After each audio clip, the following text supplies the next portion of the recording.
Everyone ఈ వీడియోలో గిట్‌లో rebase గురించి చూద్దాము. ఈ రీబేస్ అనేది కూడా బ్రాంచెస్ రిలేటెడ్ కమాండే అనమాట. ఇప్పుడు నేను ఒక ఎగ్జాంపుల్ చూపిస్తున్నాను. మనకి మాస్టర్ బ్రాంచ్ ఉంది అని అనుకున్నాం. దాంట్లో నేను సమ్ చేంజెస్ చేసి కమిట్స్ అనేవి చేశాను. సి3 అనే కమిట్ అయిన తర్వాత నేను ఒక బ్రాంచ్‌ని క్రియేట్ చేశాను. దాన్ని డెవ్ బ్రాంచ్ అని అనుకుందాం. ఇప్పుడు మనకి మాస్టర్ బ్రాంచ్‌కి, డెవ్ బ్రాంచ్‌కి కామన్ కమిట్ ఏది సి3. దీన్నే బేస్ అని చెప్తాం. బేస్ కమిట్ అని చెప్తాం. ఈ 2 బ్రాంచెస్‌కి కామన్ ఏదైతే ఉందో దాన్ని బేస్ కమిట్ అని చెప్తాం. ఇప్పుడు రీబేస్ అంటే ఏంటంటే ఈ రెండిటికి కామన్ గా ఉండే బేస్ ని మోడిఫై చేయడం, బేస్ కమిట్ ని మోడిఫై చేయడం. ఎందుకు చేయాలి అని అంటే ఇప్పుడు నేను ఈ బ్రాంచ్ ని క్రియేట్ చేసాక ఈ డెవ్ బ్రాంచ్ ఏదైతే క్రియేట్ చేసానో దాని తర్వాత నేను మాస్టర్ బ్రాంచ్ లోను డెవ్ బ్రాంచ్ లోను ఇండిపెండెంట్ గా వర్క్ చేస్తాను. డెవ్ బ్రాంచ్ లో నేను సమ్ చేంజెస్ చేసి సమ్ కమిట్స్ అనేవి చేశాను. అలాగే మాస్టర్ బ్రాంచ్ లో కూడా సమ్ చేంజెస్ చేసి కమిట్ చేశాను. ఇప్పుడు మన రిక్వైర్మెంట్ ఏంటంటే నేను డెవ్ బ్రాంచ్ ని C4 కమిట్ అయిన తర్వాత క్రియేట్ చేసినట్టుగా మనం చెయ్యాలి అని అనుకుంటే, అంటే మనకి సి3 అయిన తర్వాత డెవ్ బ్రాంచ్ ఇక్కడ నుంచి వచ్చింది. కానీ మనకి సి4 అయిన తర్వాత మాస్టర్ బ్రాంచ్ లో మనము డెవ్ బ్రాంచ్ క్రియేట్ చేసినట్టు చెయ్యాలి అని అంటే మనము ఈ రీబేస్ అనే కమాండ్ ని యూజ్ చేసుకోవచ్చు. ఎందుకు ఇలా చేయాలి అని అంటే మనము రియల్ టైమ్ లో గిట్ లో రిమోట్ రిపోజిటరీ ఉంటుంది. గిట్ హబ్ లో కానీ అలాంటి ప్లాట్ఫామ్స్ లో అక్కడ మనమే కాకుండా వేరే డెవలపర్స్ కూడా వర్క్ చేస్తూ ఉంటారు. సపోజ్ వేరే డెవలపర్ ఎవరైనా మాస్టర్ బ్రాంచ్ లో చేంజెస్ చేస్తే ఆ చేంజెస్ మనము మన లోకల్లోకి మాస్టర్ బ్రాంచ్ లోకి తెచ్చుకుంటాం. ఆ చేంజెస్ మీద మనం క్రియేట్ చేసిన డెవ్ బ్రాంచ్ అనేది డిపెండ్ అయి ఉంటే మనకి ఆ డెవ్ బ్రాంచ్ లో కూడా ఆ చేంజెస్ అనేవి కావాలి.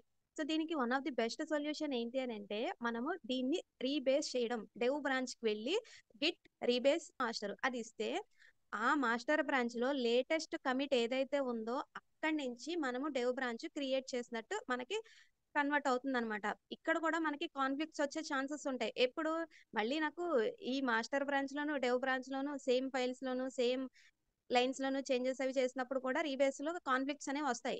కాన్ఫ్లిక్ట్స్ వస్తే మళ్ళీ మనం మాన్యువల్ గా కోడ్ అనేది ఎడిట్ చేసుకుని రిజాల్వ్ చేసుకోవాలన్నమాట.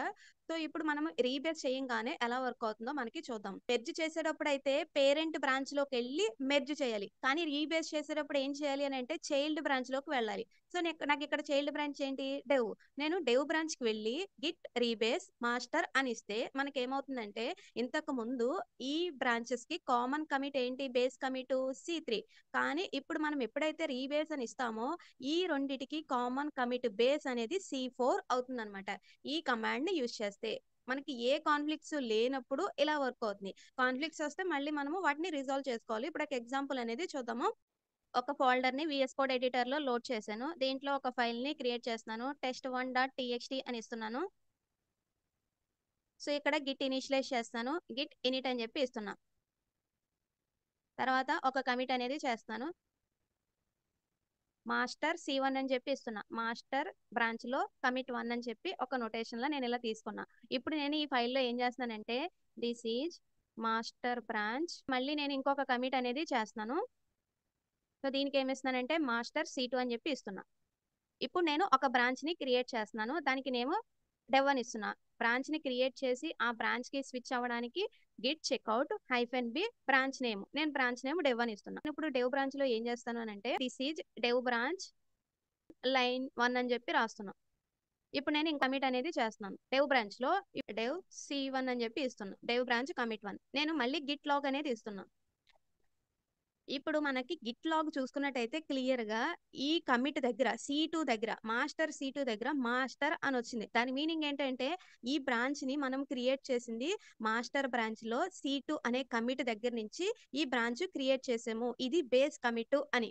ఇప్పుడు మనము మాస్టర్ బ్రాంచ్ కి వెళ్ళి సమ్ చేంజెస్ చేసి ఇంకొక కమిట్ అనేది చేద్దాం. నేను ఈ మాస్టర్ బ్రాంచ్ లో ఇంకొక ఫైల్ ని క్రియేట్ చేస్తున్నా. కాన్ఫ్లిక్ట్స్ లేకుండా చేస్తున్నాను. కాన్ఫ్లిక్ట్స్ లేకుండా అంటే ఆ పర్టికులర్ ఫైల్లో సేమ్ లైన్ మోడిఫికేషన్ ఏమీ చేయకుండా నేను ఇంకొక ఫైల్ ని యాడ్ చేస్తున్నా. test2.txt అని చెప్పి ఇస్తున్నా.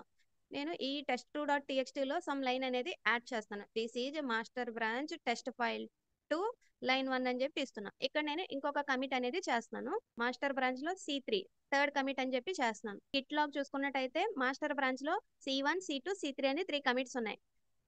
మనము డెవ్ బ్రాంచ్ క్రియేట్ చేసింది ఇక్కడి నుంచి. కానీ మనము డెవ్ బ్రాంచ్ లో క్రియేట్ చేసింది ఇక్కడి నుంచి అని కన్వర్ట్ చేయాలి. కమిట్ హిస్టరీని మనము చేంజ్ చేస్తున్నాం అనమాట. ఎలా చేయాలి అని అంటే ఫస్ట్ ఆ బ్రాంచ్ కి వెళ్ళాలి. డెవ్ బ్రాంచ్ కి వెళ్ళి ఇప్పుడు నేను ఏమి ఇస్తానంటే గిట్ రీబేస్ మాస్టర్ అని ఇస్తున్నా. రీబేస్ అనేది చైల్డ్ బ్రాంచ్ లోకి వెళ్ళి అప్పుడు ఇవ్వాలన్నమాట. ఇప్పుడు మనకి ఏమవుతుందో చూద్దాము. సక్సెస్ఫుల్లీ రీబేస్ అని చెప్పి వచ్చింది. నేను మళ్ళీ గిట్ లాగ్ అనేది ఇస్తున్నా. ఇప్పుడు మనం చూసుకున్నట్టయితే ఇంతకు ముందు మనకి ఈ 3 కమిట్స్ ఉన్నప్పుడు మాస్టర్ C2 అని ఉంది కదా, ఆ కమిట్ దగ్గర పారాంథసిస్ లో మాస్టర్ అని చూపించింది. ఎందుకనంటే డెవ్ బ్రాంచ్ క్రియేట్ చేసింది ఈ ఈ కమిట్ దగ్గర నుంచి అని చెప్పి అక్కడ మాస్టర్ అని మనకి హైలైట్ చేసింది. ఇప్పుడు మనం చూసుకున్నట్టయితే డెవ్ బ్రాంచ్ ని క్రియేట్ చేసింది ఈ కమిట్ దగ్గర నుంచి అని చెప్పి ఇది హైలైట్ చేసింది మాస్టర్ అని చెప్పి. ఇంతకు ముందేమో C2 కమిట్ దగ్గర ఈ ఈ బ్రాకెట్స్ లో ఉన్నది ఉండేది, కానీ ఇప్పుడు మనకి C3 అనే కమిట్ దగ్గరికి వచ్చింది. ఏ కాన్ఫ్లిక్ట్స్ లేకుండా చేశాను కాబట్టి వర్క్ అయిపోయింది. నేను అదే ఇప్పుడు మాస్టర్ బ్రాంచ్ లోకి వెళ్ళి మళ్ళీ సమ్ చేంజెస్ అనేవి చేస్తున్నాను. అంటే ఇక్కడ మనము రీబేస్ లో ఏం చేస్తున్నామని అంటే ఆ 2 బ్రాంచెస్ కి ఉండే బేస్ కమిట్ ని మూవ్ చేస్తున్నాం. అది ఎక్కడికి వెళ్తుంది అని అంటే లేటెస్ట్ ఏదైతే కమిట్ ఉంటుందో మాస్టర్ బ్రాంచ్ లో దానికి వెళ్తుంది. మాస్టర్ అయితే మాస్టర్, పేరెంట్ బ్రాంచ్ ఏదైతే అదనమాట. రీబేస్ చేసినప్పుడు బేస్ కమిట్ ని మారుస్తున్నాము. పేరెంట్ కి చైల్డ్ కి కామన్ కమిట్ ఏదైతే ఉంటుందో దాన్ని ఫార్వర్డ్ చేస్తున్నాము. ఎక్కడికి ఫార్వర్డ్ చేస్తున్నామని అంటే పేరెంట్ బ్రాంచ్ లో, అంటే ఇక్కడ మాస్టర్ బ్రాంచ్ లో లేటెస్ట్ కమిట్ ఏదైతే ఉందో ఆ పాయింట్ కాడి నుంచి మనము డెవ్ బ్రాంచ్ ని క్రియేట్ చేసినట్టుగా క్రియేట్ చేసాం అనమాట. నేను ఇప్పుడు మళ్ళీ మాస్టర్ బ్రాంచ్ లోకి వెళ్ళి కాన్ఫ్లిక్ట్ వచ్చేలాగా చేసి అప్పుడు రీబేస్ చేస్తాను. ఈ టెస్ట్ ఫైల్ ఏదైతే ఉందో దానిలో సెకండ్ లైన్ లో this is master branch test 1 line 2 అని చెప్పి రాస్తున్నాను. నేను మళ్ళీ ఒక కమిట్ అనేది మాస్టర్ బ్రాంచ్ కమిట్ 4 అని చెప్పి ఇస్తున్నాను. ఇప్పుడు నేను గిట్ చెక్అవుట్ డెవ్ బ్రాంచ్ లోకి వెళ్ళాను. సో నేను ఇప్పుడు మళ్ళీ గిట్ రీబేస్ మాస్టర్ అని చెప్పి ఇస్తున్నా. రీబేస్ కూడా ఇండైరెక్ట్ గా మనం ఏం చేస్తున్నట్టంటే మాస్టర్ బ్రాంచ్ లో డెవ్ బ్రాంచ్ లోకి మెర్జ్ చేస్తున్నట్టు. ఇక్కడ మనకి కాన్ఫ్లిక్ట్ వచ్చింది. ఎందుకు అనంటే మాస్టర్ బ్రాంచ్ లోను డెవ్ బ్రాంచ్ లోను ఫస్ట్ లైన్ అనేది మనకి కాన్ఫ్లిక్ట్ వచ్చింది. ఎందుకనంటే నాకున్న డెవ్ బ్రాంచ్ లో ఈ లైన్ ఉంది, మాస్టర్ బ్రాంచ్ లో నేను ఆ లైన్ లో ఇది పెట్టాను. మనం ఏది కావాలో డిసైడ్ చేసుకుని ఇక్కడ ఏం చేస్తానంటే డెవ్ బ్రాంచ్ ఏదైతే ఉందో దాన్నే ఉంచుతున్నాను. మెర్జ్ చేసేటప్పుడు అయితే కాన్ఫ్లిక్ట్స్ వచ్చినప్పుడు ఆ కాన్ఫ్లిక్ట్స్ లో ఏవైతే చేంజెస్ ఉంటాయో వాటిని మనము మోడిఫై చేసుకుని తర్వాత కమిట్ చేస్తాం. ఇప్పుడు కూడా మనం ఏం చేయాలంటే కమిట్ చేయాలి. ఇప్పుడు మళ్ళీ నేను గిట్ రీబేస్ హైఫెన్ కంటిన్యూ అని ఇవ్వాలి. మనకు రీబేస్ చేసినప్పుడు కాన్ఫ్లిక్ట్స్ వస్తే మనం ఏం చేయాలంటే గిట్ రీబేస్ హైఫెన్ కంటిన్యూ అని ఇవ్వాలి. సక్సెస్ఫుల్లీ రీబేస్డ్ అండ్ అప్డేటెడ్ రిఫరెన్సెస్ అని చూపించింది. నేను ఇప్పుడు లాగ్ అనేది చెక్ చేస్తాను. మళ్ళీ